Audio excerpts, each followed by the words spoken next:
Good morning, good evening, good afternoon, everyone. Welcome to today's session. We're going to be talking about strengthening project success today. Welcome again. Our instructor will join shortly, but for now, we just want to interact a bit. If you have any questions in general that you want to understand, you can post them on the chat or the Q&A section.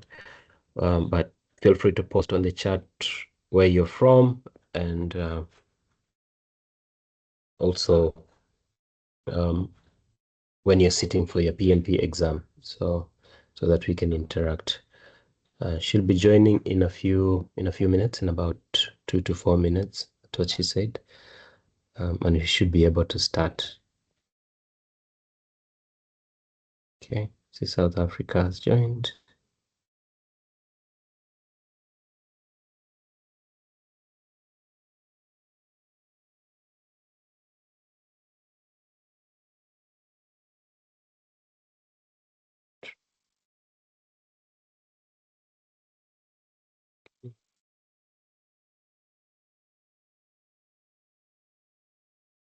For those of us that are just joining, we will start shortly. We're just waiting for the instructor to join. She'll join us shortly.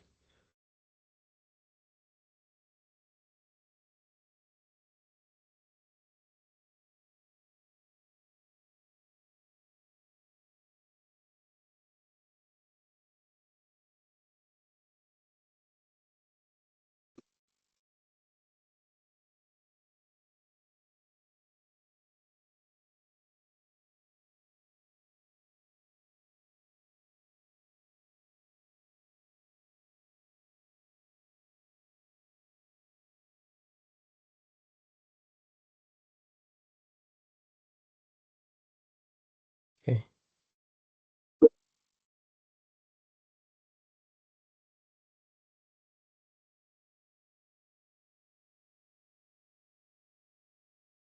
Senegal, we have Guinea, Botswana, Port Harcourt, Nigeria, South Africa, Eswatini. We have South Africa as well, Zimbabwe. Okay, Cote d'Ivoire. Right. Let's feel free to post. You can also post when you're sitting for your exam. For those sitting for the exam tomorrow, the day after, and this week, all the best. Of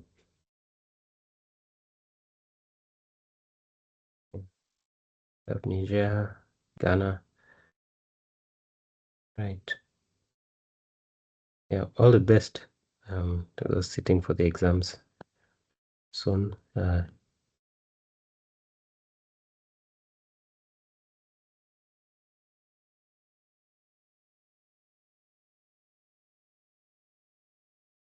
Okay. Right. We should be able to start shortly. Can you hear me, Dr. Jugo?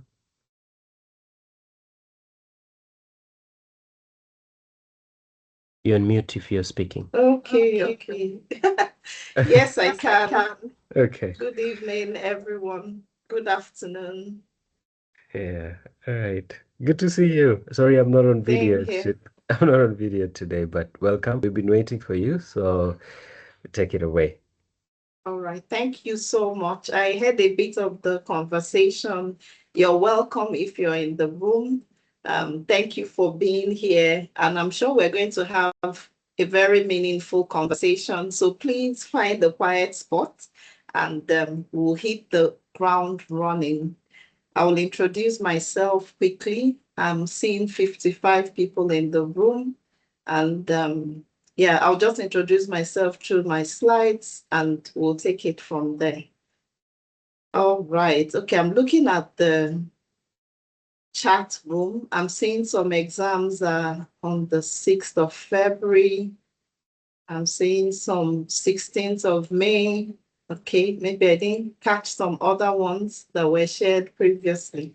All right, so we'll kick off right now. So this is our PMP webinar campaign, and Our agenda is simple. We'll do a bit of, I think he has done some introductions, but please, if there are some poll questions, do try to answer them in the chat area or come to it in between. So the trainings will be like from an overview angle and also looking at what will PMI ask. You know, what types of questions will they ask in that particular tax or domain area? And we have 4 domain areas to like focus on. So there is domain 2, tax 16, domain 3, tax 2, domain 3, tax 3, and then domain 3, tax 4. So we'll do a lot of practice questions in between and then, you know, take it from there. All right, my name is Dr. Juga Jung. I'm a project management consultant, speaker, trainer, and so on. I'm co-founder at Right Track Consulting and chairman at Teach for Employability Skills Foundation. So as you can see, I'm all about, you know, making sure that there is capacity built, human capacity built, you know, and so on. I would love you to connect with me on LinkedIn and on Instagram on these handles. Okay, so we'll head off from here. Welcome to the session. I think we've done that welcome so far, and we've done a bit of introduction so far. I would go ahead to. Okay, I think I need more people to tell us when will you be writing your exam, your location, your name, when will you be writing your exam? And please, like I said, turn off notifications on your phone, your TV, get a journal and a pen. Let's have this valuable conversation. All right, so 2 quick poll questions. Have you applied for exams yet? Is it a yes or a no? Or the second one, do you know the PMP exam changes from July 1st, 2026? So I'll be looking at the comment area for your answers. We can do that in 1 minute, 1 to 2 minutes.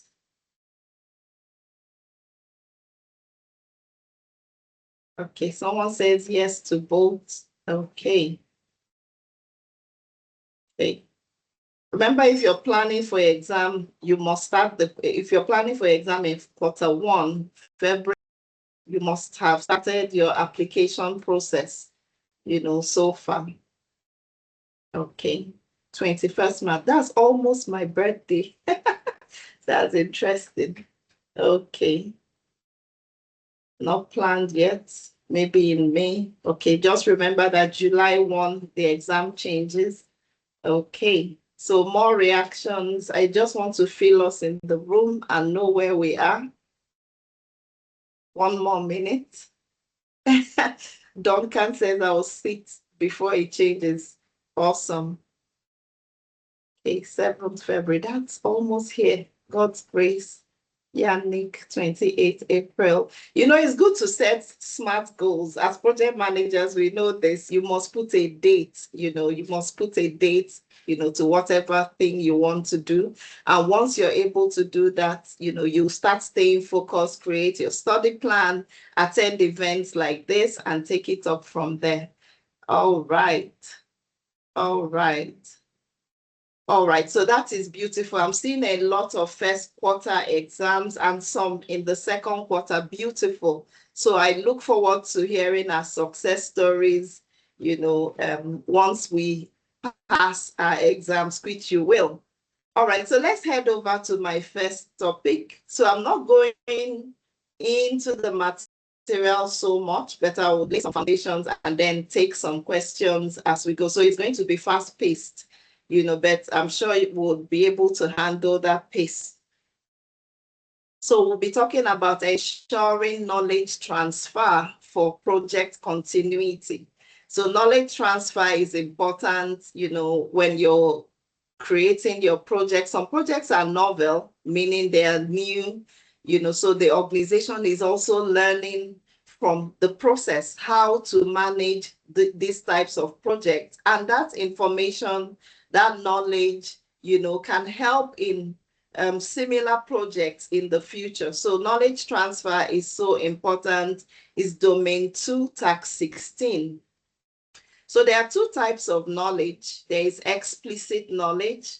So this is knowledge that you codify using symbols like words, numbers, pictures, so explicit knowledge, things that you were even taught in school, all of those things, they come from, things that people have defined over time before we arrived, here. And then there's tacit knowledge. So this knowledge is personal knowledge that can be difficult to articulate and share. Sometimes it could be beliefs, your experience, your particular insights. I'm sure if you ask like a chef, that makes 5-course meals, what's the secret to what you do? The chef will tell you that it's years of experience of doing it in different ways and perfecting. I think there's even something called a chef's kiss, because when you eat the meal, it's not trial and error. It's because the person has had insights, experience in doing that thing over and over and over again. So that tacit knowledge. So this type of knowledge is essential, to provide the context of the explicit knowledge. So for knowledge management, there are different levels. For individuals, each team member needs to know how to perform their work in accordance with each assigned task, scope, the schedule, and the cost.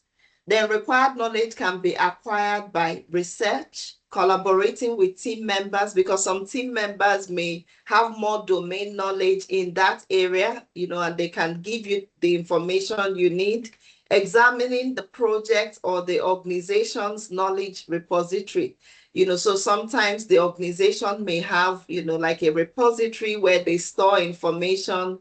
I think most times when people are hired, they are usually onboarded with that knowledge. Oh, this is how we do things here. These are our templates. These are our tools, and things like that, so that they can, come up to speed very quickly. And then there is knowledge management on the project level. The focus is on achieving the goals of the current project. So the project manager will solicit knowledge about other projects that can be applied to the current project. So that means you're looking at your historical records, you're looking at your lessons learned, and you're looking at, okay, if we did this in this similar project, back then, we can use the same knowledge, to apply to something current that we are doing right now. So again, you also have the project management office, in organizations that are project management savvy or project management mature. The PMO is an excellent source of knowledge, so that means everybody can come into the PMO and look for standards, processes, policies, templates, lessons learned, historical records, and what have you, to be able to drive the project. Then the organization. The focus is on managing programs or portfolios at this level. So the program or portfolio manager will seek information from peers that manage other programs or portfolios in an effort to, borrow some of that information and adapt it to their specific need. Then this one is so popular, is lessons learned. In fact, PMI loves the word lessons learned. I think if you look at how many times they use it in the ECO, in the PMBOK guide, it's so many times, meaning you must be referring to knowledge from the past, both positive and negative, so that you can apply it, and use some of that business intelligence to gain grounds and to create a successful project. So knowledge you gain during a project can be useful to subsequent phases of a project and to other projects that are similar. So both positive and negative experiences. So with lessons learned, you're not reinventing the wheel. reinventing the wheel, starting from scratch can be time consuming. So you look at, okay, what did we do the last time? It can even help you save time with, okay, we use this particular vendor and the vendor really delivered what we want, instead of, trying to do like a pre-bid, getting people's expression of interest proposals before you decide on a vendor. So imagine having that information, the vendor did well, you just move in. So you start gaining ground. So the amount of time and effort on documenting the lessons learned in the future, it will really pay because it's something you would reuse over and over again. Then things you could gather on as in lessons learned, focuses of areas you could gather lessons learned from would include your scheduling. Was there something you learned? Oh, we shouldn't schedule important meetings on Fridays. People are always, half in the office and their leg is half, at home. Or conflict management. Oh, this was how we handled a particular procurement issue the last time, so gathering this information helps you with the current thing, vendor lessons learned, customer, strategic, tactical, and any other aspects. So again, the lessons learned must be documented, put into a place that you can access, of course, in the cloud, but make sure that you have for every single project, one lessons learned register. And then you must have a repository, that stores all the projects. If the organization, okay, if someone is requesting control. Okay, so let me go on. Nelson, are you in here? Yes, I'm here. Okay, someone is requesting control. Maybe you can check Voke also. All Yeah, right. I'll check. Okay. So again, the lessons learned repository is a collection of, all the projects you've done. So in fact, this is a light bulb moment. Apart from passing an exam, please note that after every event, after every project, sit back, and document your lessons learned completely. Of course, this is something that if your project was a lengthy project, let's say 2 years project, 1 year project, if you don't do it during the course of the project or towards the end, and you don't document this, you may start forgetting, what happened during that project. So it's even so good to have it as a culture that you actually do as the project is going on. But worst case scenario, if you didn't capture your lessons learned, make sure you make out time to do so, because it would really help in the future. So responsibilities within the team in the area of, knowledge management, leadership.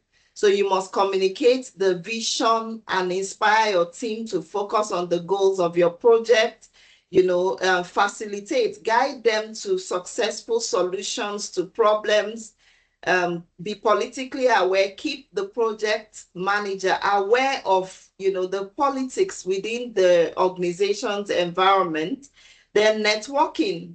So you must facilitate relationships among stakeholders so that this knowledge is shared at all levels. And of course, to whatever degree each category of stakeholder would need. Then working environment expectations. Knowledge is always not constant. In fact, if someone tells us, if someone told us that by 2026, we'll be moving from just prompting AI to having agentic AI, do so much. In fact, take control of the whole thing, and manage certain workflows, unaided as far as you've programmed it to. If someone said that could happen 10 years ago or 15 years ago, we'll be like, Is that a science fiction movie, or something? So knowledge is constant. What we knew yesterday can change based on what happens today. So we continuously must evaluate what we know, look at the risk elements involved, especially with your projects, and don't hoard knowledge. Don't gatekeep, like the millennials and Gen Zs will say. Don't keep knowledge. Allow that information to flow out, because it will help the projects to succeed. Then use appropriate tools to share knowledge. So this could be face-to-face, during formal meetings, face-to-face, during even informal meetings and discussions. I recall one of the IT startups I used to work in many years ago. We used to have Fridays. In fact, Fridays was almost like a work-free day once it was 12 noon. The rest of it we used to share information on, what worked for you this week, what did not work. As simple as what worked, what did not work. We were all learning from each other, because it was really, we were doing something new that we needed to have that information shared in that kind of way. Again, it could be on telephone, email, on wikis, on the intranet within the office, or printed documents that you share around, and make sure everyone goes through it. So the knowledge transfer approach, it could consist of connecting with individuals in person, or just like we're doing now virtually, to share tacit knowledge and then collaborate with each other. Techniques, networking, special interest groups. So some people may be interested in quality management. Some people may be interested in risk management. Some people may be interested in managing scope, so they can split into those groups and learn from each other, and then bring back all that they learn to the center, so that everyone understands, okay, this is what should have happened here and there. So again, various meeting types, seminars, workshops, whatever you can do to pass that knowledge from one person to the other. Training, work shadowing, reverse shadowing, which provides a more individualized method to exchange specialized knowledge. So let's take some questions at this point. I would be looking at the chat area. I'm seeing 101, okay, 100 people on. So please, let's try to answer the questions to the best of your ability in the comment area. I'll move after every 1 minute, or let's say 70 seconds, so the time starts now. And then once we are done, we discuss our answers and then move on. All right, so the first question: a complex IT project is nearing completion. A subject matter expert who designed a key model will be reassigned to another department before project closure.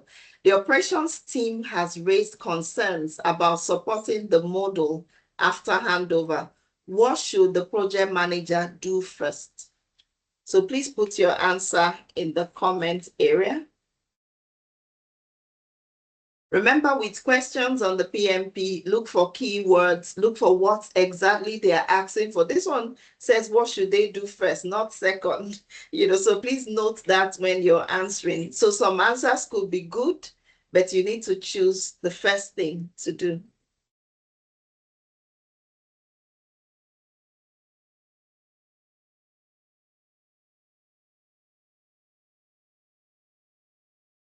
Okay.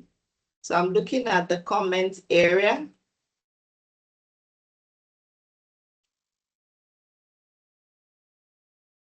Okay. I'm seeing a lot of B's, and the B's have it actually. B is the right answer. So why is B the first thing to do? Because they said the project is nearing completion. Someone would need to be, put somewhere else. So the best answer is to schedule a structured knowledge transfer session between that SME and the operations team, because he's going to be reassigned. you know, and all that beautiful knowledge that he has will just, you know, start getting missing. So that's the first thing to do, and that's the best answer. So remember, we said look for keywords. This one said the first thing. Others could be good, but let's keep going. So the second one, we're looking at knowledge transfer versus change control. During a project's final phase, the project manager realizes that several undocumented configuration decisions were made informally. Have you seen the keywords? By senior developers. The solution has also already been accepted by the customer, but the support team says they cannot maintain it without understanding those decisions. How were those decisions made? So the question said, what should the project manager do? Best answer.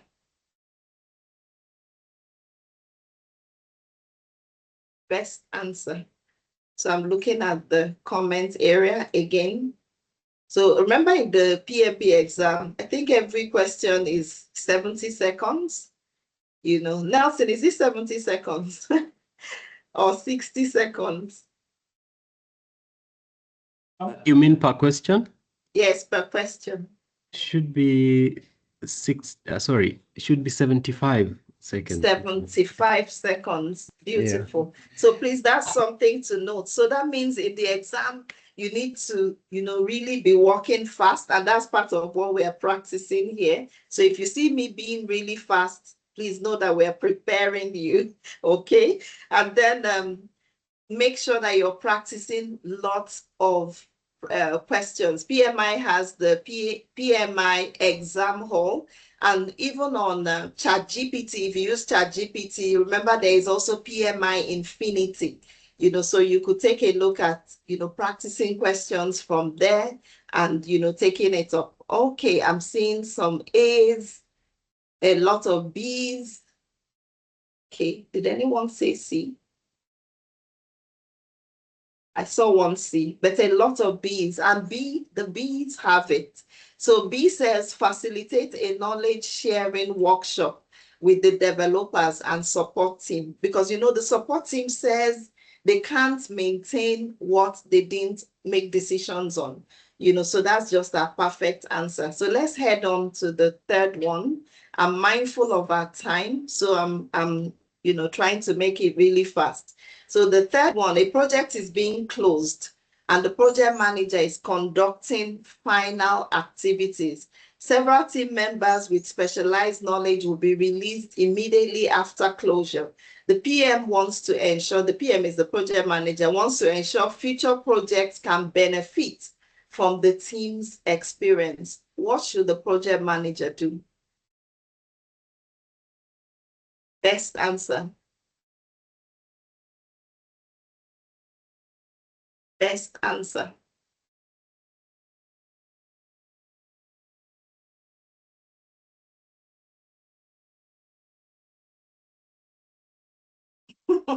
Okay, that was fast. A lot of B's, and of course the B's have it. So facilitate a final, you know, I told you lessons learned, you keep capturing it, but then do a final one in this answer, and then ensure that it's also stored, you know, in the knowledge repository so that it can be used in the future. So again, question 4. During the closing phase of a project, several team members with critical expertise are scheduled to roll off. What should the project manager do to best ensure knowledge is retained for future project continuity?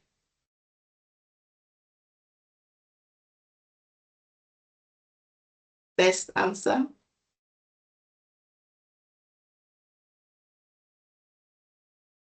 I need more reactions. 102 persons. Please, let's react. Let's be here. Okay. At first, I saw a lot of B's. Okay, I think it's for the previous one. So the right answer is C. Ensure key project knowledge is captured in the organizational process assets, you know, so that in case someone new comes in, they have something you can onboard them with. All right, so let's go to the fifth one.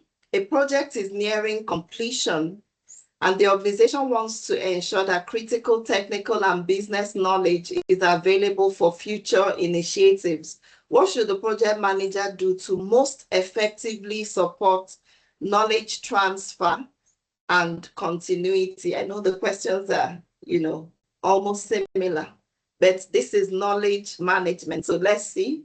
Best answer.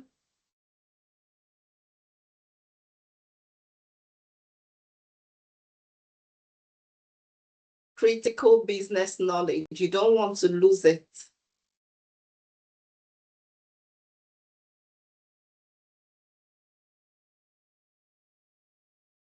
Okay.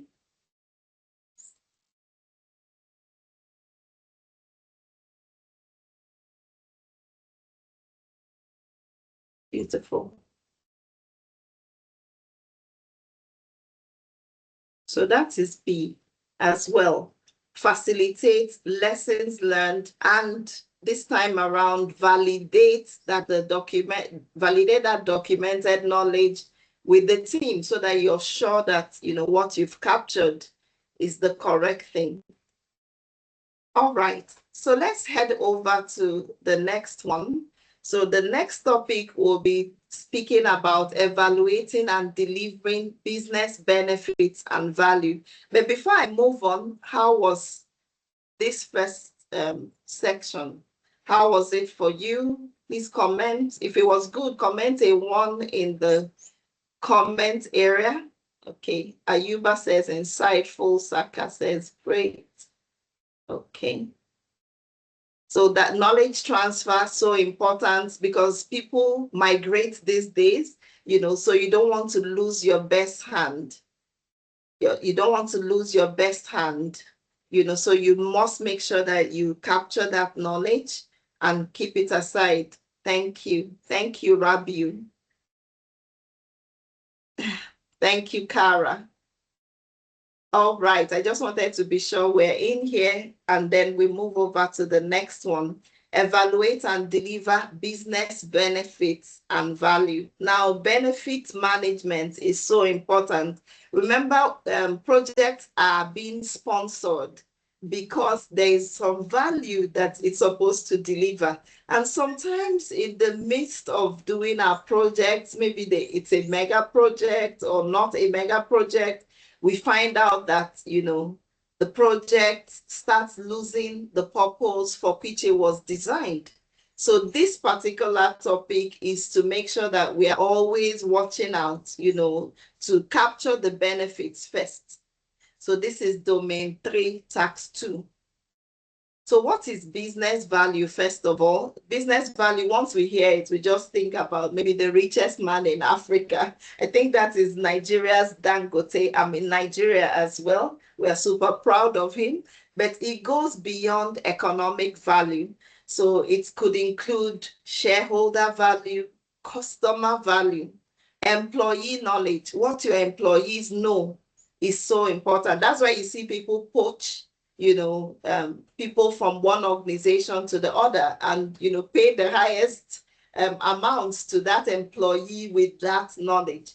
Then there is also your channel partner value. What do your channel partners have, that is valuable to the business? So by the time you put all of this together, you can then put a price tag and say, oh, this is the business value of, for instance, X, formerly Twitter. I think we remember the amount Elon Musk bought it for. He didn't just buy it because they had that money in the bank. It was a mixture of all of this, a mixture of even the customer base, how diverse the customers are, a mixture of the team on ground at Twitter at that time, the knowledge they have, what they are bringing to the table, and so on. Then there is value analysis. So sometimes you need to look deeply into each component of your business value and understand, put a price tag, a cost on each one. So the goal is to cost effectively improve the components to increase the overall business value. So that means you need to keep, your architecture, the business architecture needs to, you need to keep fine-tuning things, and all of that. So aligning your project to business strategy. So this is where the PMP tests whether you understand why does our project exist in the first instance. So key ideas, the project must align with organizational strategy and objectives. So there is the organization, and then there are the projects within that organization, and it must be aligning with where the organization wants to go. So if strategy changes, the project may need to be adjusted, paused, or even terminated. The project manager supports alignment, but does not own the business strategy. So you're not the one to come up with the entire organization's business strategy, but you're supporting to make sure that your project is aligning. So to think, what you need to think about is this project still helping the organization win? The project you're managing, is it helping the organization win? Then again, you need to identify and define benefits. So benefits are not the same as, oh, we delivered this. It's just like how in our virtual assistant agency, we see sometimes new VAs, virtual assistants, will just go in, deliver the thing, and tell you, oh, I've done 10 emails, oh, I've done 100 LinkedIn posts. But then what's the benefit to the person that you're servicing, their personal brand, and all of that? So benefits are not the same as, oh, I was just delivering something. So some key ideas: benefits describe the value gained. Did you reduce costs? Was there revenue growth? Is there more efficiency because of this project? Is the customer satisfied? So benefits are documented early, often in the business case or the benefits management plan. So some benefits could be tangible, some also could just be intangible. You can't really, it's not something you can hold on to. So you need to think, what problem is our project solving, and how will this success be measured? So with benefits management, what problem are we trying to solve? How would we measure success? So with benefits measurement and tracking, PMI loves to test this one. Benefits must be measurable with clear success metrics. It's just like how people these days would go to like a Cloudy AI or Gemini or ChatGPT, and then when they tell it, criticize my CV. If you were just writing deliverables, or I moved a file from my desk to the operations manager's desk, you notice that the Gen AI tool will tell you, no, that for your CV to pass applicant tracking system, things, you must be able to quantify with metrics what you're doing. So benefits must be measurable, and you must have clear, success metrics that you're measuring against. So measurements may happen during the project, at closure, or even after handover.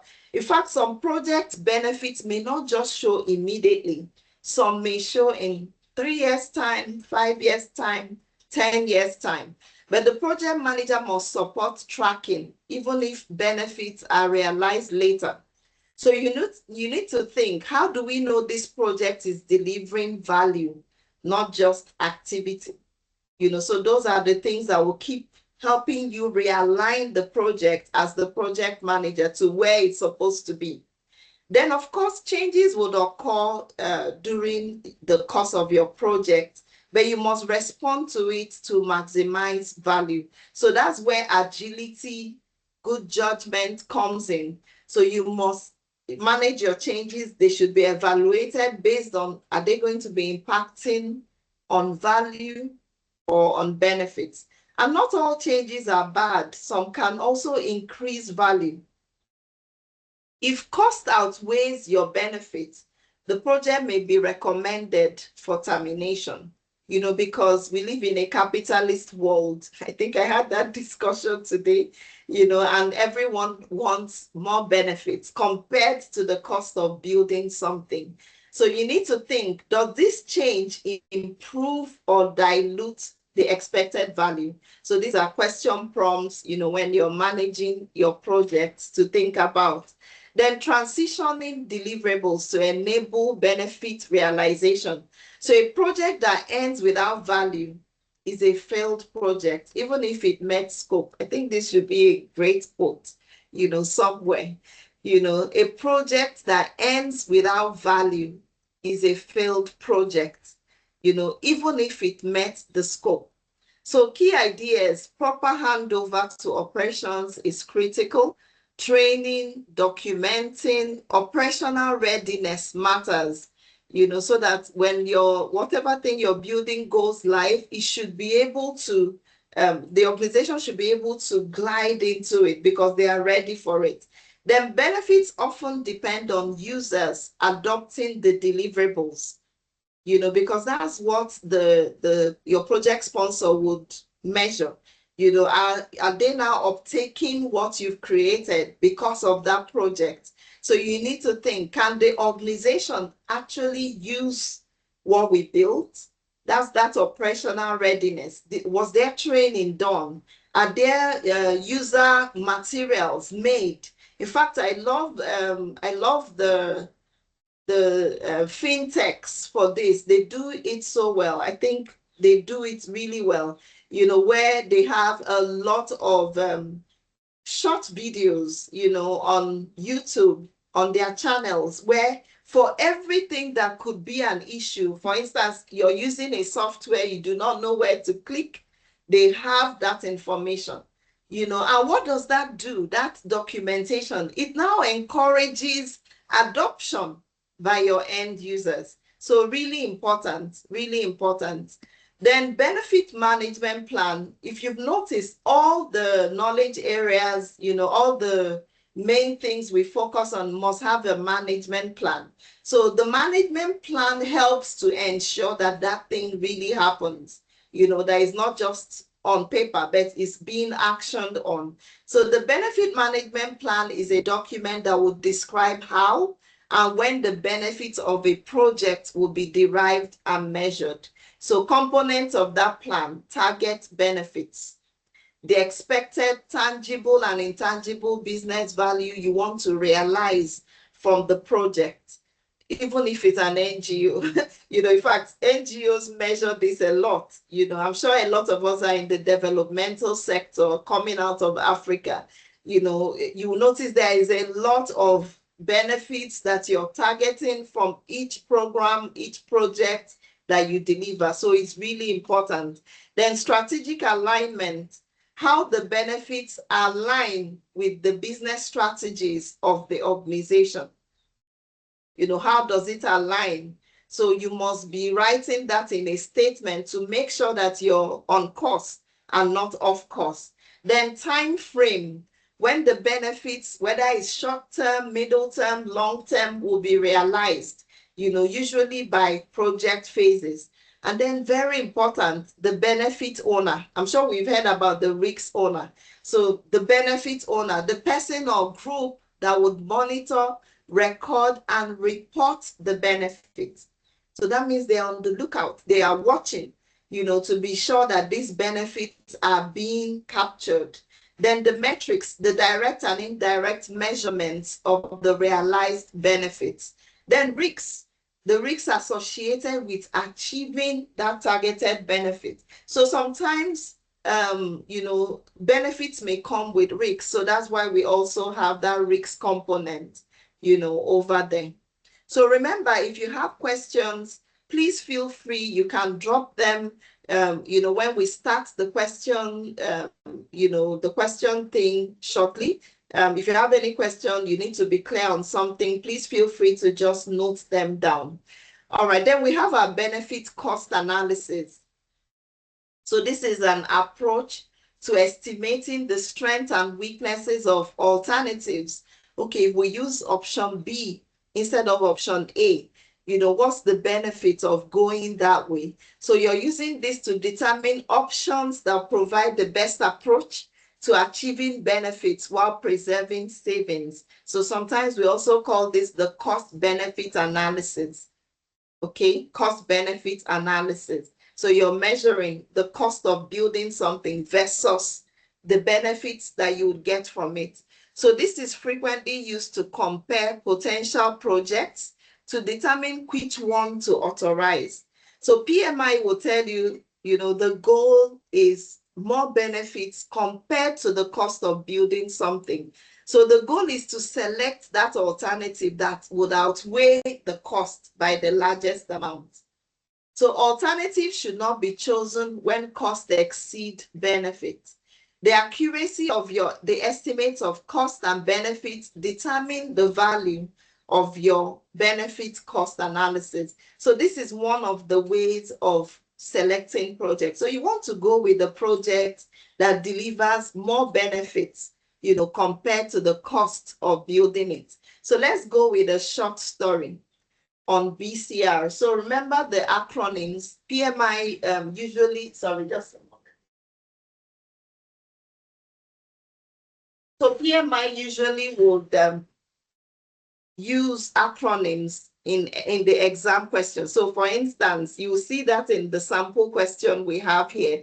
So we have a short story. A Lagos state agency is deciding between two road rehabilitation projects. So there is project A, the cost is 100 million in Naira. The benefit is 150 million. Have you seen that? And then there is project B. The cost of building it is 80 million. The benefit is 120 million in Naira.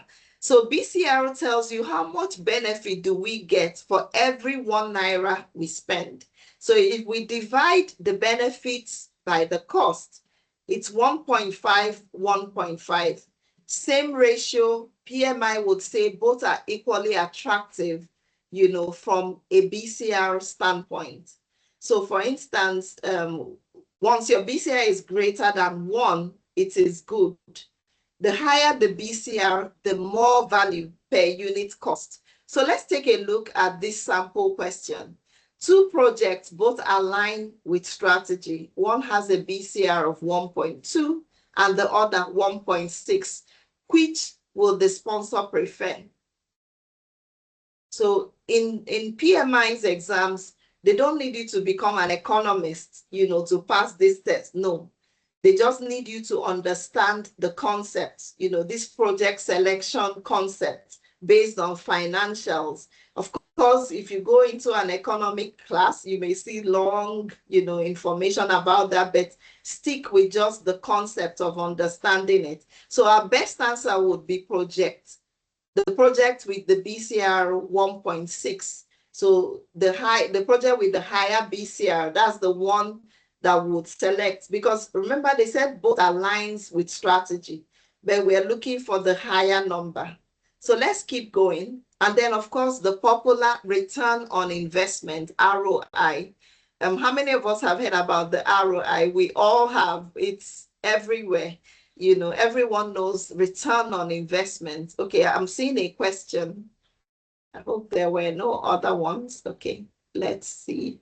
What about the business case? What are key indicators to choose the best project? Great question. Okay, so best indicators is the project. That's what we are talking about. So you would have done your background, we call it the, what do we call it? We call it like a background research. There's a keyword I'm looking for, so you must have done your background research before creating that business case. So you want to look for something profitable, okay? So apart from profits, we'll be talking through certain economic terms, that become the key indicators to choose a particular project. And of course, it must align with what the organization is striving for at that point in time. Different organizations face different things at each point in time. So let's take a look at our ROI, return on investment. So this is a financial metric of profitability that measures the gain or loss from an investment relative to the money you invested. So sometimes we call it the rate of return, and it's usually expressed as a percentage. Oh, you put in $1 million, so your ROI could be 50% on top of that $1 million. So a positive ROI is interpreted as good investment, but a negative ROI is bad investment. So PMI wants you to go with the ones with a positive number, okay? With a positive number. So let's take a look at another example. Short story, an SME example from Ghana. I'm sure we have Ghanaians in here. It's Akwaaba. I hope I got that. So a Ghanaian agri business invests 20 million equivalent in a supply chain digitization project and earns 30 million equivalent in net gains. So the ROI answers, was it worth it? The money we put in, is it worth it? So ROI is your gain minus your cost, then divided by your cost. So the positive ROI, you're making a good business decision. In fact, you see most business people tell you that business, I had a negative ROI. Instead of gaining money, I was losing money. So PMI wants you to go with the ROI that is higher and greater. The higher the ROI, the better, and all that. So let's take a look at this sample question. A project delivers a positive ROI, but has low stakeholder support. What should the project manager do? So our best answer says, escalate the value information to the sponsor. Okay? So make sure that you're telling the sponsor, this is it, so that the sponsor can communicate high level, to the key stakeholders so that they can support what is being done. So ROI, very important, it must be high. Then we have other concepts. There is the present value. So the present value is the current value of a future sum of money or stream of cash flows given a specific rate of return. Current value of a future sum of money or stream of cash flows giving a specific rate of return. So this is the formula, your future value divided by 1 plus R. R there is your rate of return, and N there, the power N is the number of years. So we'll just work with this simple example. If you need $3,000 in 3 years' time, and you can invest your money at 8% interest, the present value of your initial investment is calculated. That means today, if you're looking to invest that money, you should be investing $2,381.50. Have you seen that?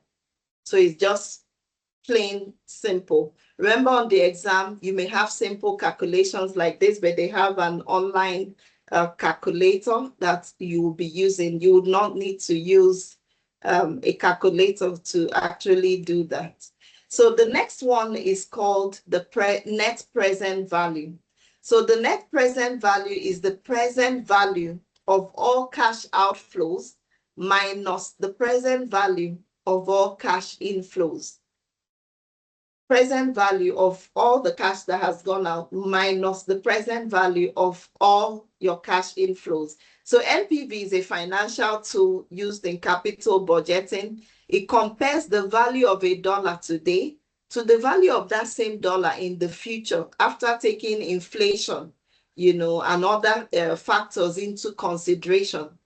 Okay, so with NPV again, just like with ROI, with benefit cost ratio, you want to go with the higher NPV value, the net present value that is higher as that when you're measuring it today.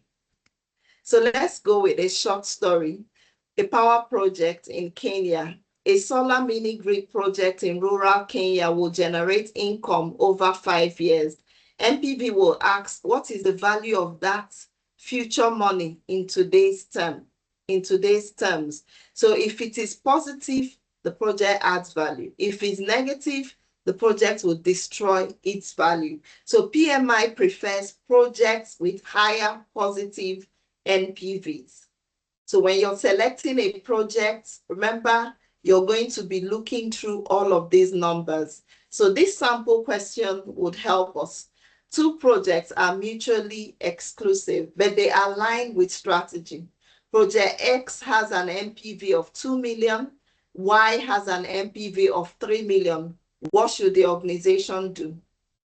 So remember, we said the higher the NPV, the better. So like I said, you're not going to be doing like a long calculation. You're just going to choose the higher number. So here you're going to select project Y, which is C. Then we have, I think this should be the second to last. Then we have the internal rate of return. Internal rate of return. So the internal rate of return is the interest rate that makes the net present value of all cash flows equal to 0. So at what rate is the project returning value to you that, makes whatever thing that is remaining as cash inflows, equal to 0. So again, it's used in capital budgeting, and we have a short story. So this is a fintech expansion in Nigeria. A Nigerian fintech company is choosing between two app expansion projects. So IRR would answer which project earns money faster or more efficiently over time. So again, it's done in percentages. So project A has an internal rate of return 14%, B 18%. PMI always says choose the higher number. So that's just the secret to these concepts. The higher the IRR, the better. Especially when you're comparing similar projects that align, you want to choose the one that is giving you a higher internal rate of return over the shortest amount of time. So the sample question says, which project selection technique focuses on the rate at which an investment returns are generated? So that is IRR. And like I said, you want to choose the one that has a higher percentage of return in the shortest amount of time. So there we go. And those are key financial, economic ways to take a look at your project and say, okay, which project makes economic sense? So that's why we went through, all of that. So by the time we look at some of our questions, we'll keep solidifying our knowledge. Then we have the Net Promoter Score. So this one is based on, you're checking in on the sentiments of your end users, your potential customers. Would they be willing to recommend what you're doing? You could use a scale of -100 to 100 or a scale of 0 to 10. If you use tools like Microsoft Forms, you notice that if you're creating a form, you can actually add an NPS, and define what you want and give that form, to your customers. And then by the time they are giving you their feedback, you notice whether they fall into any of these categories. Are they detractors? So detractors will score whatever thing the product is giving them 0 to 6. Passives 7 to 8. But people that will promote would vote on the 9 to 10 boundary, meaning they can become an evangelist, for that product, that thing that the project is creating. So you're using this to check the sentiments, as you're building out whatever product, service, or whatever research you're carrying out. So let's use a short story for NPS as well. A telecom company rolls out 4G service in rural Ondo State. I'm guessing there is nobody from Ondo State here, but if you are, please say yes, I am. So after deployment, customers are asked, how likely are you to recommend our service? So NPS would measure customer loyalty and satisfaction, but not profit directly. So NPS is a non-financial benefit metric. So you're using it to check, what do these people want? So that's what NPS would measure. The other ones were measuring based on financials. So this sample question says, which metric best measures customer perception of value after project delivery? NPS, Net Promoter Score. So I've just given you a tool that does that, Microsoft Forms. So once you go in there, I don't know whether Google has that, maybe as part of the options, but you can easily find that on the Microsoft form. So let me look at the chat area. Was anyone from Ondo State on a lighter note? Okay, nobody. Yes, feasibility study. That was what I was looking for, that word. Someone was asking, key indicators to choose a best project. You must have done your feasibility. Okay. Someone says, now that we have BCR of 1.5, maybe you could look for, now why we gave you all those different dynamics, financial ways to select, is that BCR could be good, IRR may not be good, MPV may not just be there. You understand? So you're measuring based on several metrics before you now choose a particular one. Is calculator allowed? Okay, I answered that. I didn't see that, but I answered that. What is R? I don't know what you mean, Max Mole Group. That wasn't clear. Yes, Duncan, yes. There will be an online calculator. But remember, they're not even big on the calculations. They are just big on you understanding the concepts, like I said. I'm sure if someone read economics here, did anyone read economics here? Just say economics in the comments, because there are long calculations based on all of that. But within the context, Olajide, is that Olajide says yes, he read economics. So in the context of this exam, just understand the concept as I've presented. Jeremiah, yes, you're right. So there are long calculations, but you're not doing that on the exam. So please go ahead. So again, there is A/B testing. Now, I'm sure do we have marketers in the house? Marketers in the house? I'm sure you've heard about A/B testing, especially when you are economics.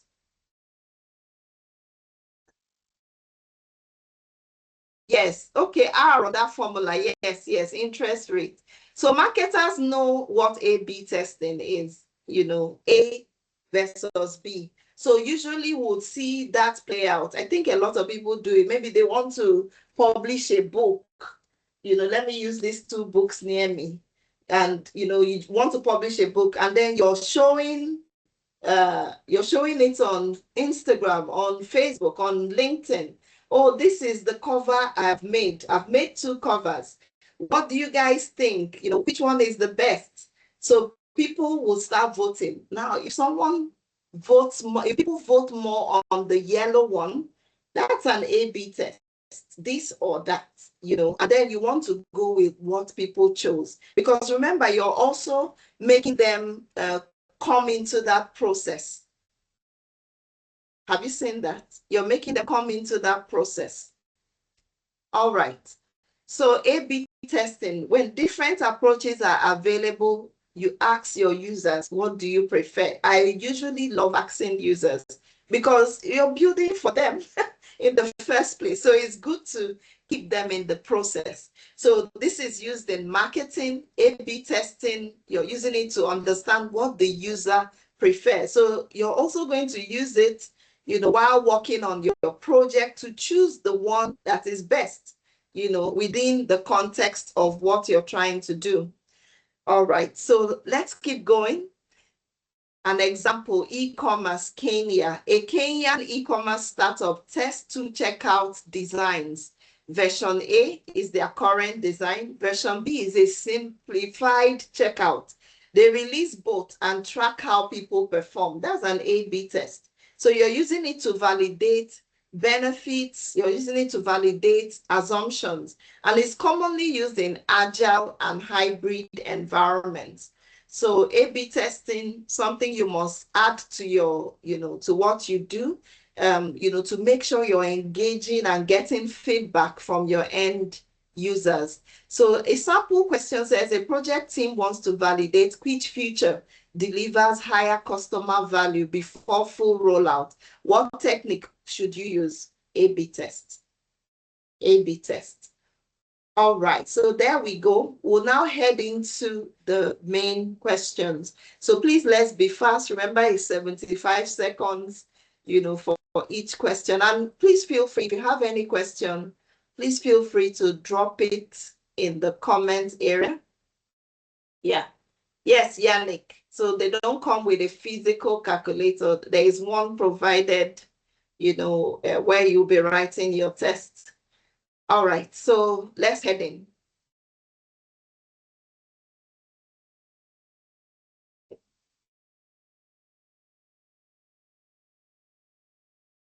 Okay, sorry, before we head in, let me just summarize benefit realization. I think that's the summary. So benefit realization is owned by the business. Please note that, not by the project manager.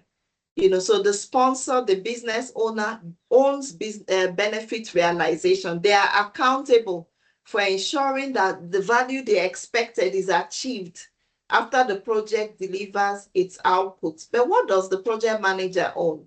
The project manager owns making sure that he or she aligns deliverables to the defined benefits, supports benefit planning and tracking, reports on benefits-related metrics, ensures a proper handover so that benefits can be realized. But the PM does not own that realization itself. It's way out of, the scope. So benefit realization is owned by the business, not the project manager.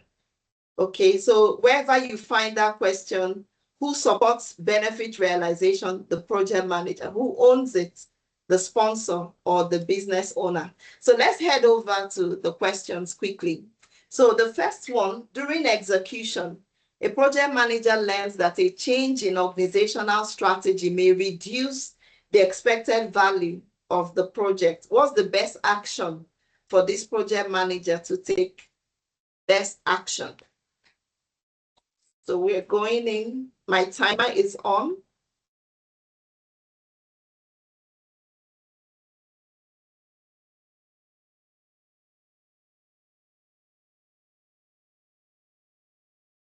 Okay. Best action.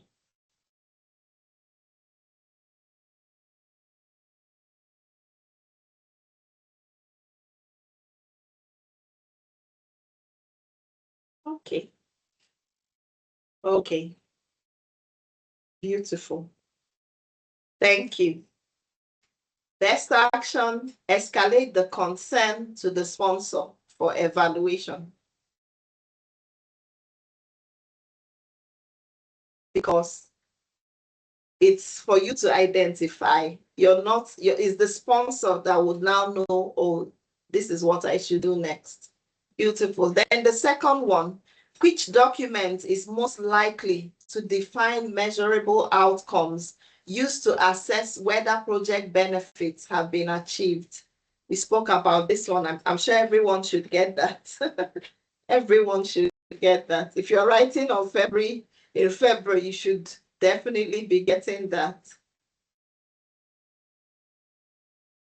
Okay. Beautiful. You guys register for your exams. Okay, so that's B, benefit management plan. Benefit management plan. So we go over to the third one very quickly. We still have, a little bit more to cover. Please hang in there. Okay. So the third question. A stakeholder requests a scope change that increases cost but significantly improves long-term organizational value. What should guide the project manager's decision? Best answer. Remember, always look for the keywords. Skim through, look for the keywords in the question, and it should be there.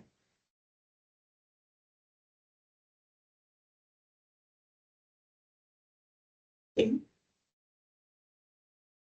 A few more seconds. Make sure you're practicing with us. In fact, I always tell people the more you practice, the better. Remember, it's a test that is timed. So as you start practicing that way, you'll start, getting it better. Beautiful. I'm seeing a lot of my answers on the screen. Congratulations is C. So impact on benefits and expected value. So that should guide the project manager's decision. So let's head over to the last one. Question 4. What action best supports successful benefit realization at the end of a project?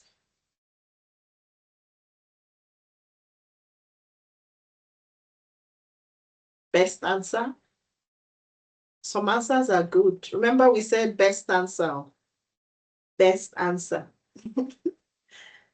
Beautiful. I'm now seeing my answer. In fact, once I gave you the clue for best answer, I started seeing the answers.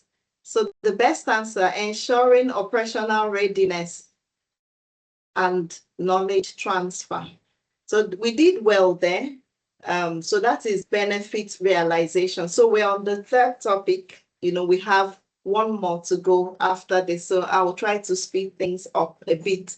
So evaluating and addressing external business environment changes for impact on scope. Now, I didn't get where some of our industries are. What industries do you work in? And when you're answering A/B, and what's the difference between A/B testing and NPV? What's NPV? NPV, you mean? A/B testing is this is a non-financial one. You're trying to see what your users prefer. NPV is net present value. Okay, net present value is looking at the financials. We said the higher that one is, the better for the project you choose. I hope that answers you. So please, let's see our industries. There is a reason I'm asking. What industries do you work in? There is healthcare, pharmaceutical, healthcare, nuclear, Duncan, that is interesting. Finance, construction, minimum, what was that? Minimum something, media and consulting, mining, beautiful. I hope you're finding gold. Retail infrastructure, construction, oil and gas, medical device, minimum, okay. Oh no, I didn't talk about minimum product value today. Or do you mean, is it minimum product value? No. No, A/B testing is different from that. So that one is you're piloting out. Okay, I now see your question. You're piloting out your project like an MVP, minimum viable product. I think that's what you were asking. So piloting out an MVP, doing a cross test, two different things. But great question. NGO, fintech. Okay, now that we know some of where we work, I want to ask a simple question. Between year 2020 and now, has there been a lot of changes in your sector? And if there has been a lot, put the highest being 10, the slight changes being 5, and 0 being there is no change in my industry. So let's see our answers again. Yes, Ebere, I've answered. Wow, someone says 10. Zanel, 10. Wow, 10. That's a lot. That means a lot of sectors are changing. Interesting times. It's a VUCA world, like they will tell us, very volatile, uncertain, so many things are going on, especially with, the digital transformation, the AI and all of that. Beautiful. Okay, so there's no zero in here. I didn't see zero, like nothing changed. We are still the same. Every sector, please, more reactions so that I can make a more educated guess. Every sector seemed to have changed, and on the higher level, a lot of changes. Interesting. I'm seeing someone from MTN 8. So even the telecom, wow. Ebere Ifedi, Ebere 7. Okay. What industry is that, Ebere?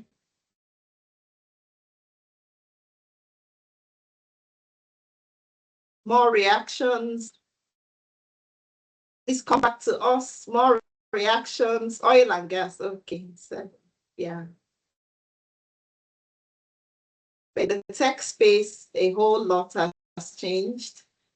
And of course, it will be touching others. Duncan says 0. Duncan, you were the one that says nuclear. Are you saying nothing has changed in nuclear energy and coal?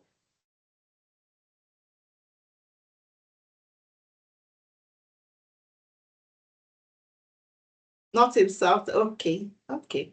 Maybe no new regulations, no new research. Okay. Elsewhere, yes. Okay, that's fine. In your particular geography. All right.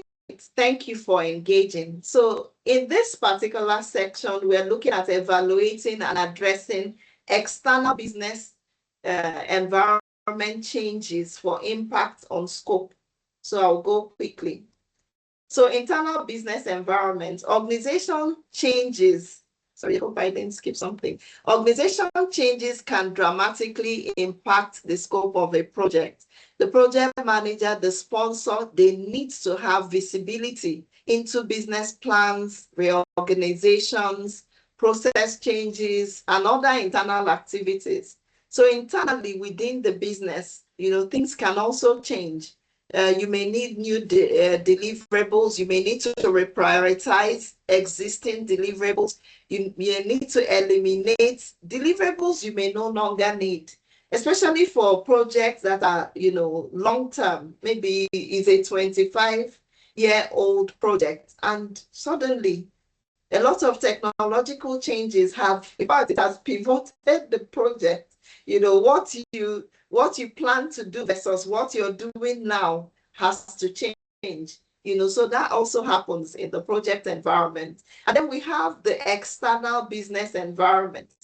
PESTEL is an acronym that would identify the external business environment factors that can affect the value and desired outcomes of a project. So with PESTEL, you have political changes. Maybe there is a new leader or a new party wants to take over and they have a new set of roadmaps for the country. That can affect your project. In fact, if there is war, I'm sure if we go to like a Ukraine or where all these places they're fighting war, they can't be talking about projects now because they are going through a lot. So politically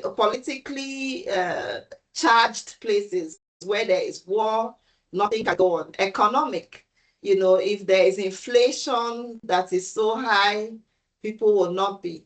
Social, people's changing needs can also affect which projects are being selected.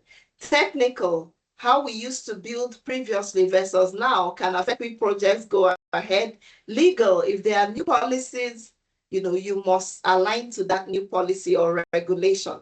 Then the environment, things that impact the environment. I think we are now talking about carbon neutral, if you're into manufacturing and all that, carbon neutral, decarbonization, afforestation. We are talking of so many things, businesses contributing to greener environments and so on. So these are things that would affect projects. So the business environment, if it's not good, can quietly derail a good project. So let's have this short story. A Lagos-based fintech launched a payment app designed mainly for urban users. Halfway into the project, in Nigeria, we have a Central Bank of Nigeria, that's the CBN, introduces new Know Your Customer requirements. The team ignored it because the scope was already approved. The lesson, as a PM, your job is not just to deliver scope. You must be reading the news, CNN, Sky, your newspaper, your local radio, listening for regulations, market shifts, technology. What's the new thing? Someone says, we are AI averse. We don't want to use artificial intelligence for anything. It's shifting out a whole lot of industries. It's changing how we work. So you must take a look at it. You must listen into it.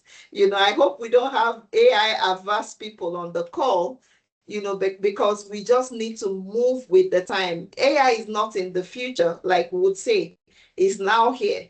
So you must be listening in for the new things going on, economic realities, and all of that. Because if the business context changes, the project must respond, and align or reorganize itself, to be relevant for the time.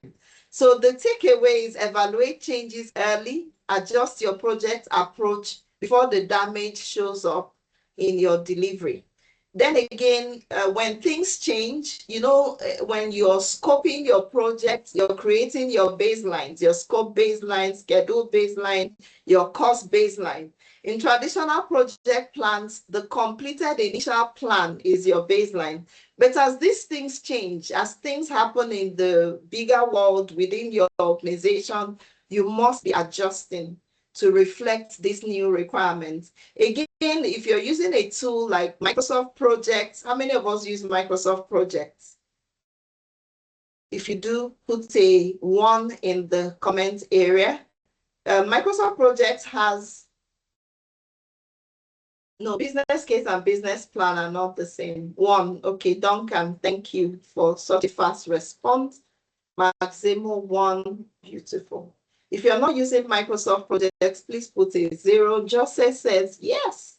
So if you're using Microsoft Projects, when baselines shift, your schedule shifts, the cost shifts, and all of that, you need to come in, make those adjustments, and there is a button where you click rebaseline.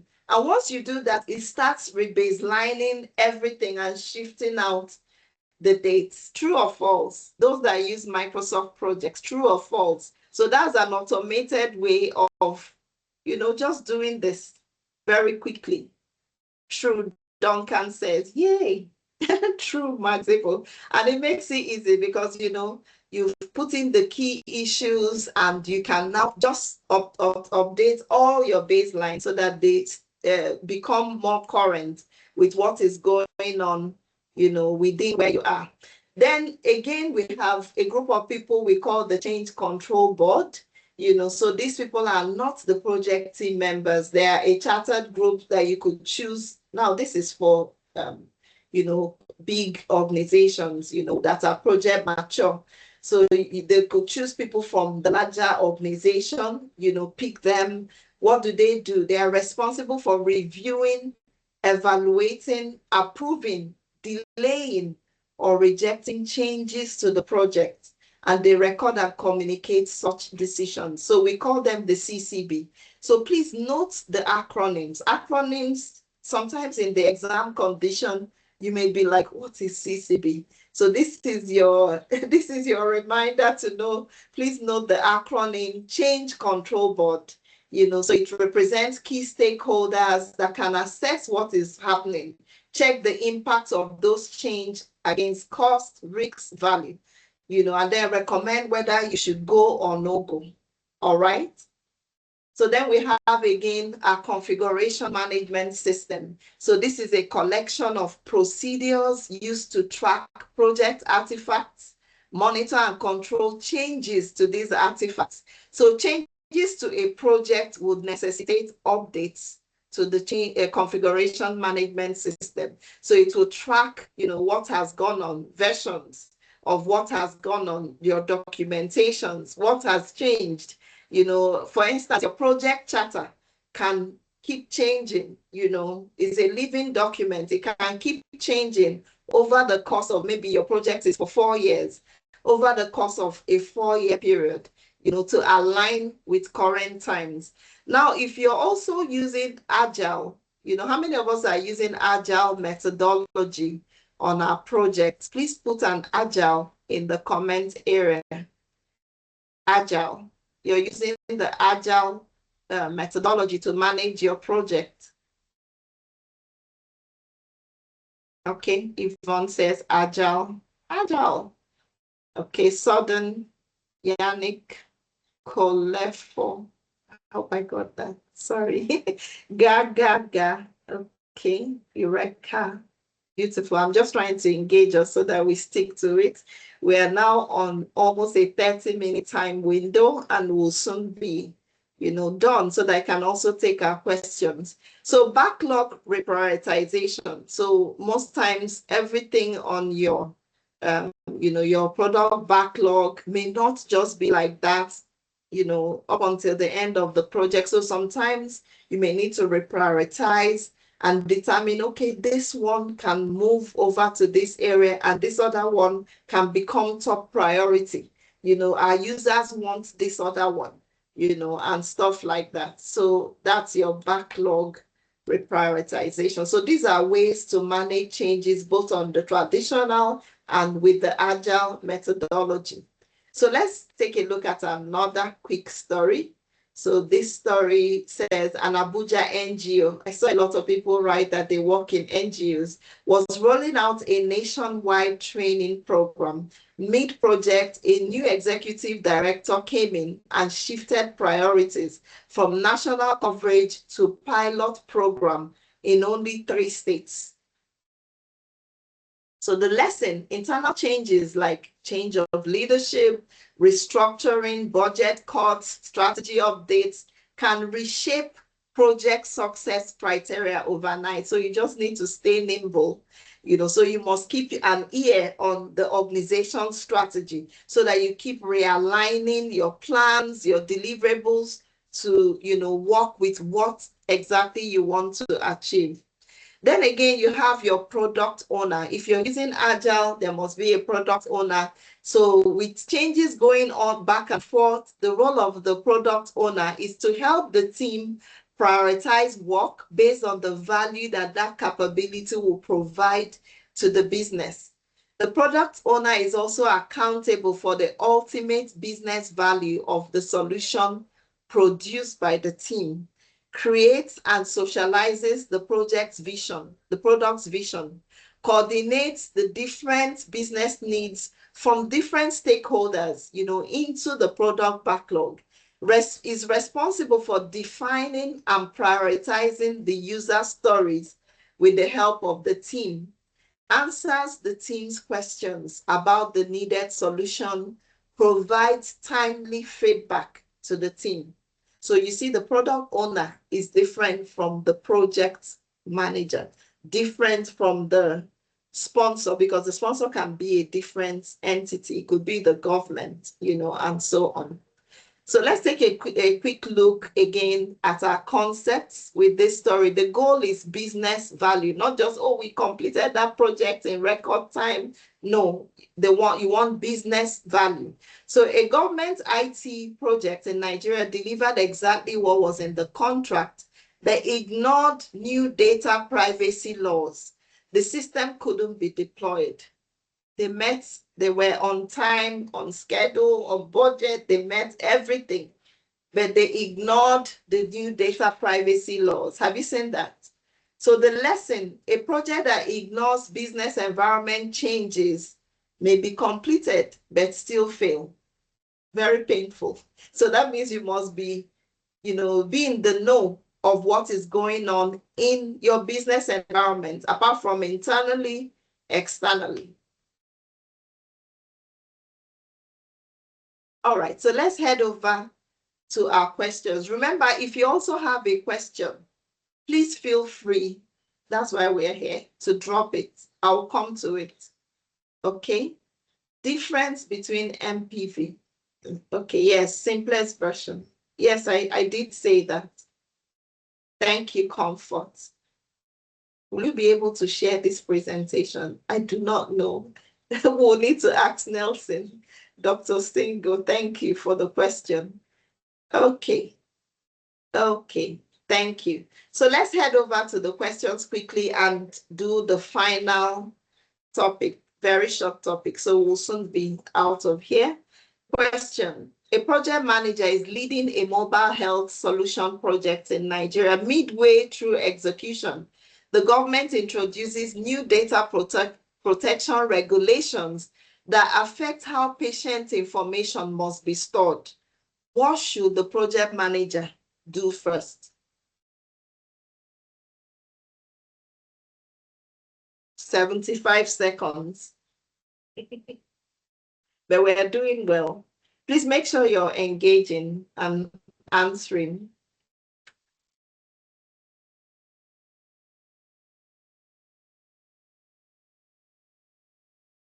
Best answer. Okay, so let me see our chat area.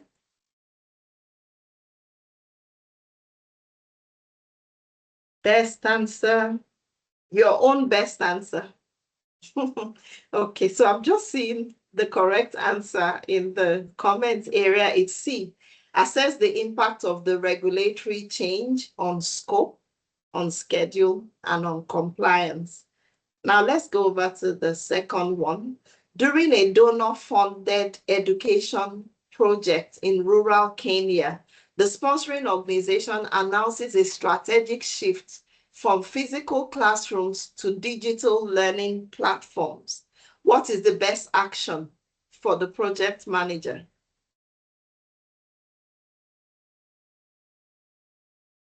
Rural Kenya.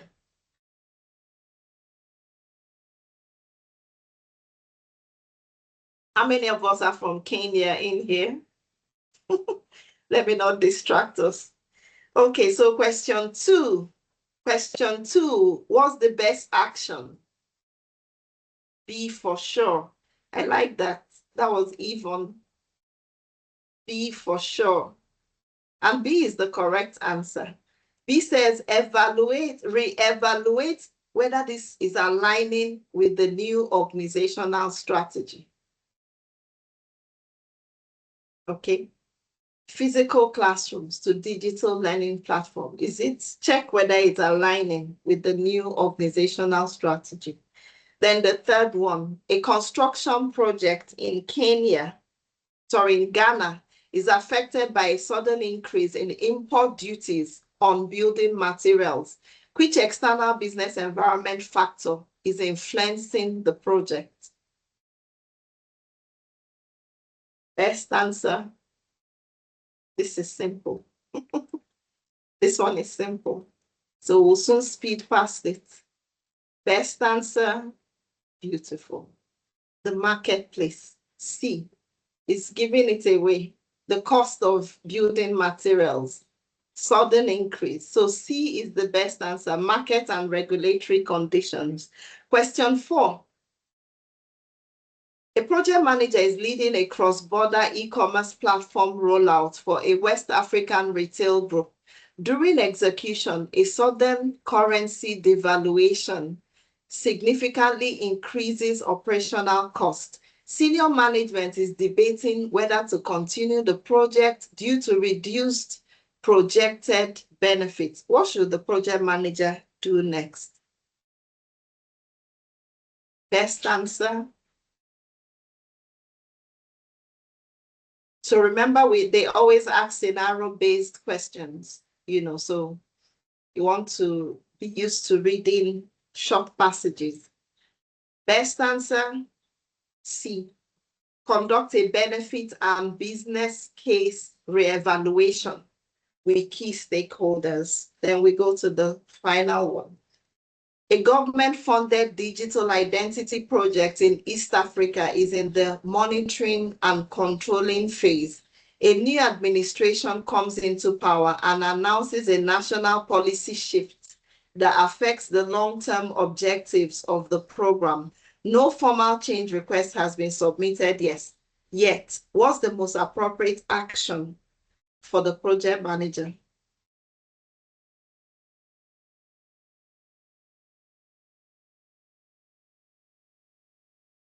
So again, these are great places to gain your scores, you know, and leave the harder ones for, you know, thinking through.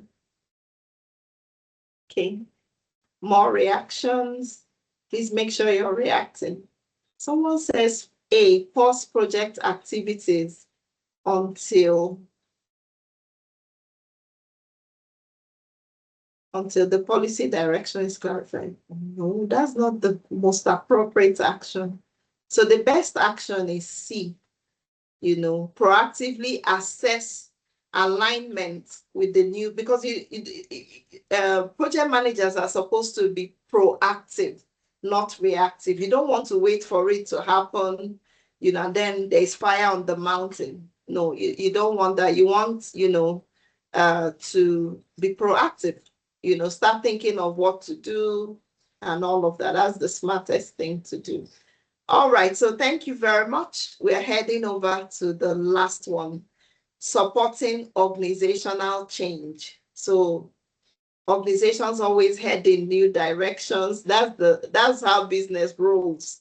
You know, yes, I put that video in there to show you that different organizations can shift, you know, where they're heading to at any point in time. So project managers must support that process. So this is domain 3, task 4, and that's the last one for today.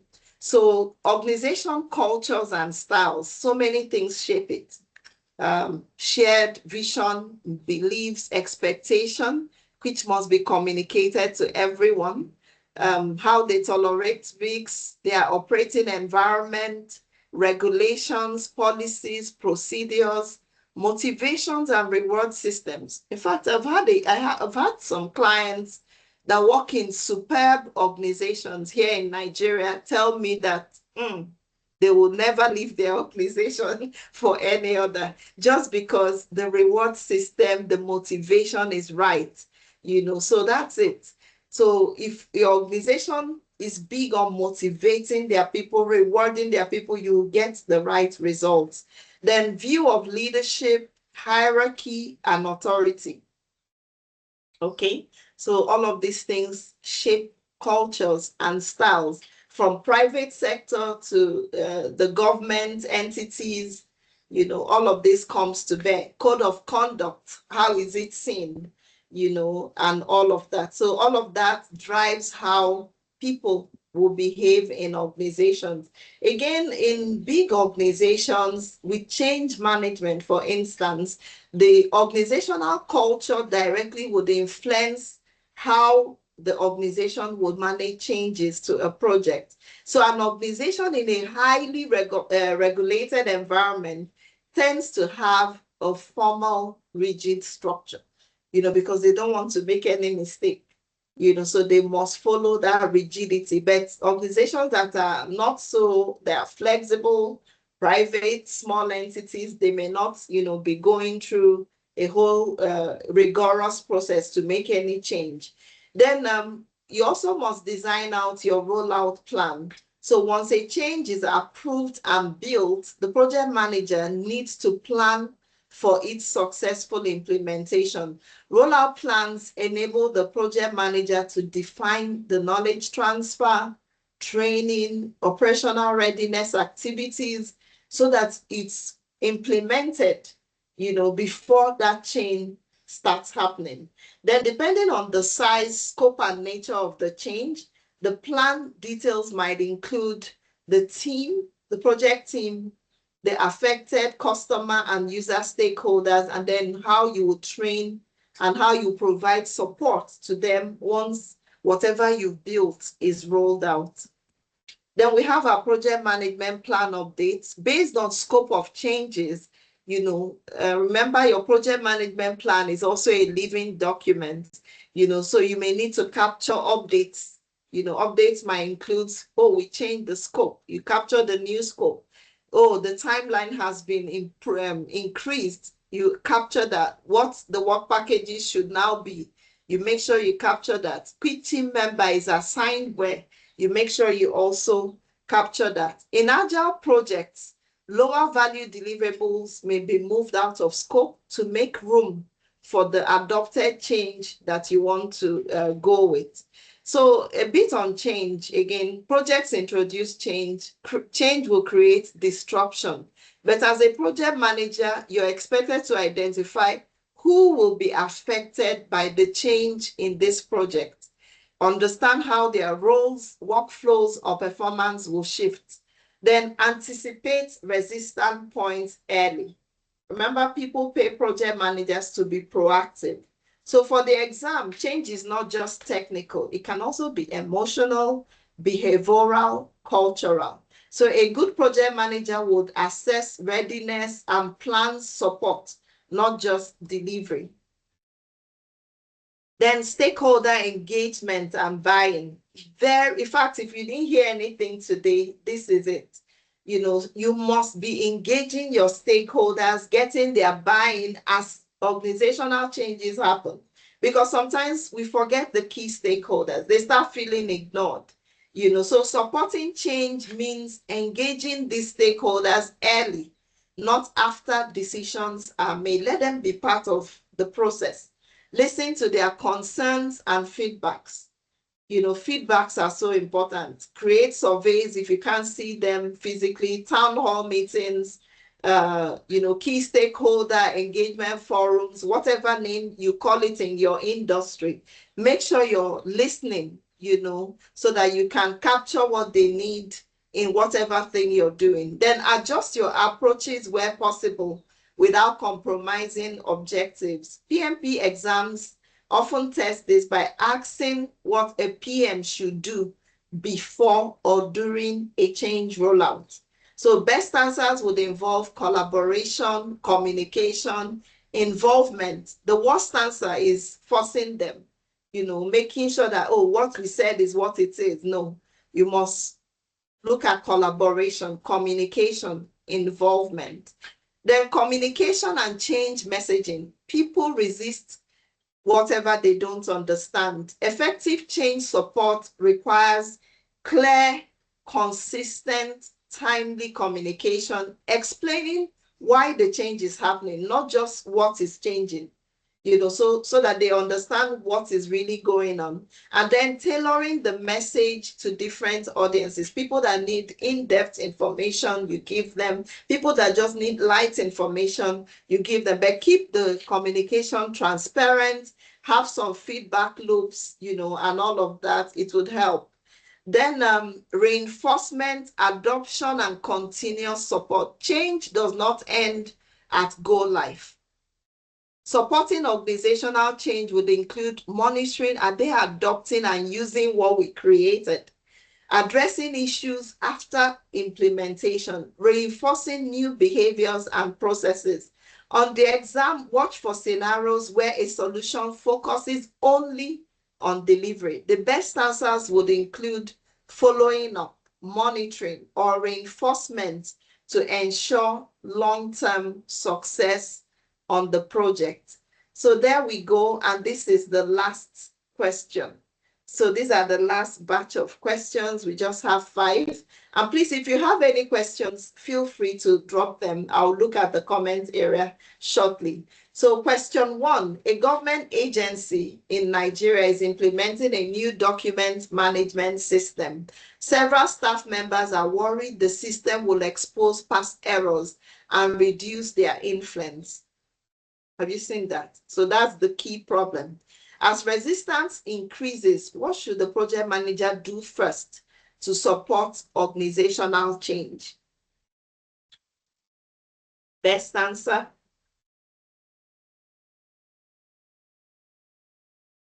Most people would even kick at anything new that will expose whatever they've done in the past. So You just have to look for the best thing to do. Best answer.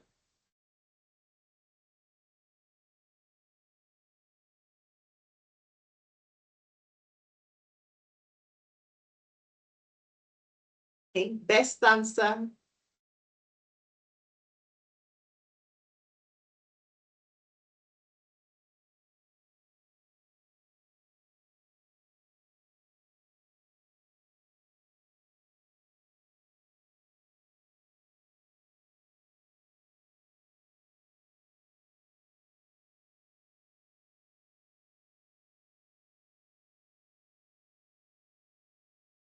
That's the best answer. C. Engage stakeholders to understand concerns and address impact. Very important. That's why I talked about stakeholder engagement. Very important. Next question. A manufacturing company introduces automation software. After training, many operators revert back to manual methods. What should the project manager do to best support organizational change? Again, best answer. So we said post-implementation, don't hands off yet. Best answer. I've just given you the answer. Okay, so best answer is C. Monitor adoption and provide reinforcement and coaching so that they can start using it and not revert back to manual methods. Question 3. A project introduces new compliance processes that increase documentation work. Staff argue that the change slows productivity. What's the most effective way to support organizational change? Best answer. So we have 2 more questions to go. Beautiful. So that is B. Reduce the documentation requirements because they are complaining about it. And the regulatory benefits. Explain. No, B is the correct answer. Explain the business reason because we said tell them why it's going on and the regulatory benefits. Of course, there must be a benefit to that documentation. So best answer is B. Well done. I'm seeing everyone getting it back to back. So 4th question, we just have 1 more to go. A bank completes a system rollout on time and within budget, but customer service quality declines due to poor system usage. What does this indicate? What does this indicate? Question 4.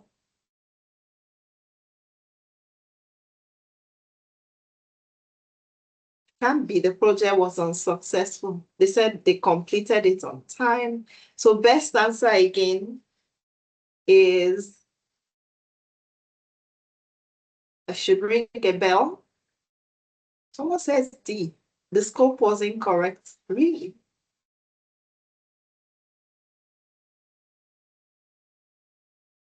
Oh. Zandamela says C. The sponsor failed to fund the project. No. It's completed, remember. So remember when you're looking through the questions, look at the keywords. A bank completes, so it was funded. Best answer is B. The change was not adequately supported. That's why there is poor system usage. So they need to go back to the drawing board to make sure that, they do. All right, so the 5th and final question.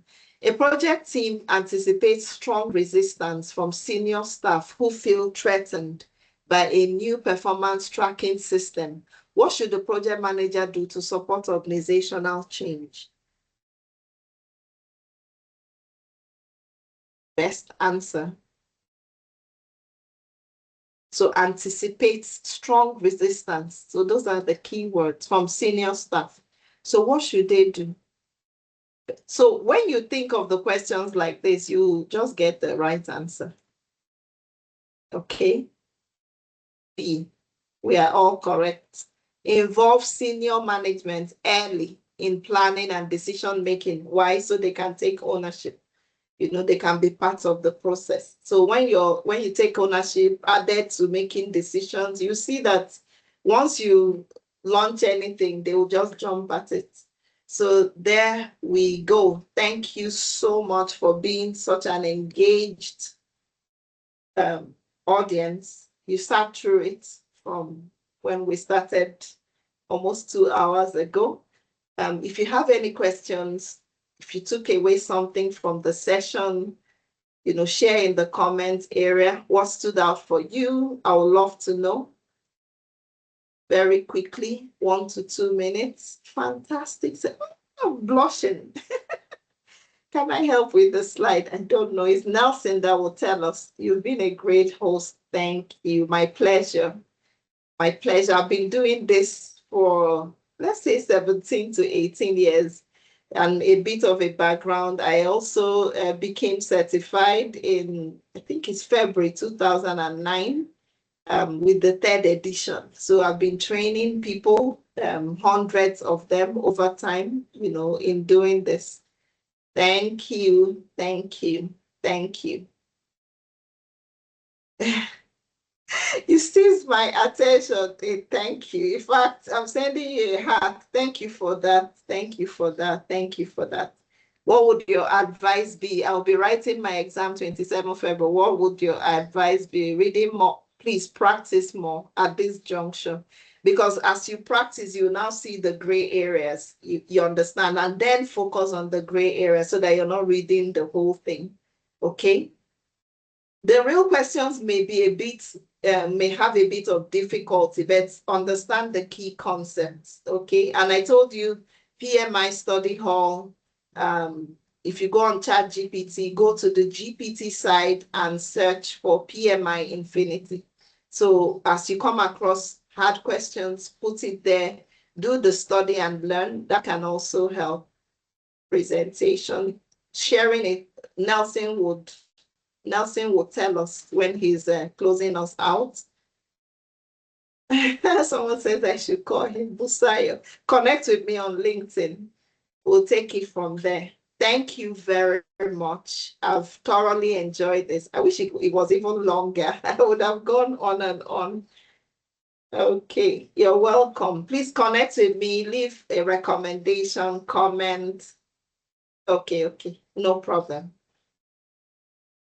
Okay, so let me drop that in here.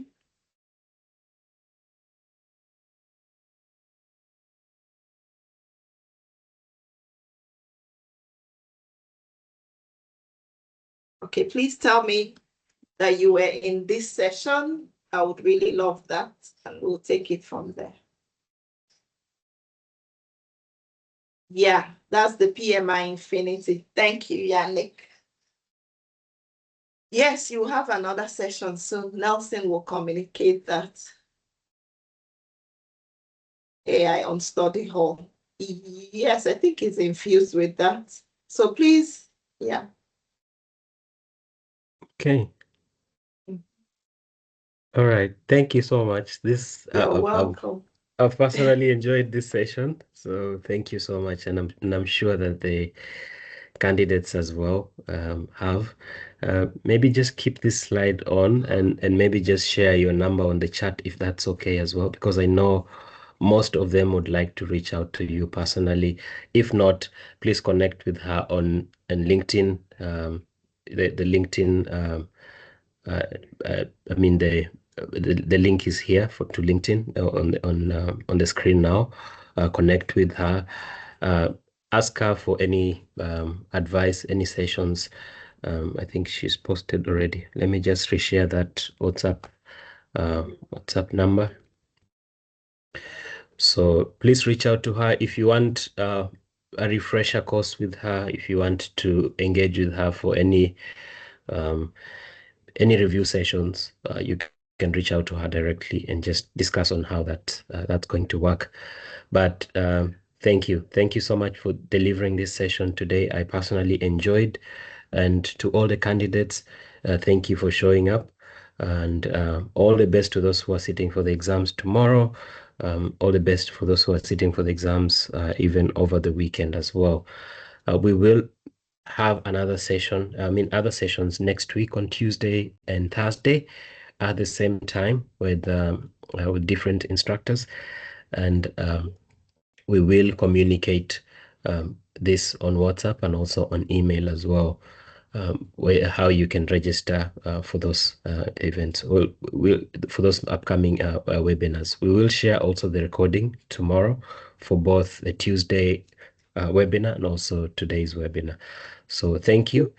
Feel free to reach out to me. Feel free to reach out to Dr. Jugo and ask any questions, or maybe for one-on-one sessions or any other requirements that you have. But thank you. Have a good evening.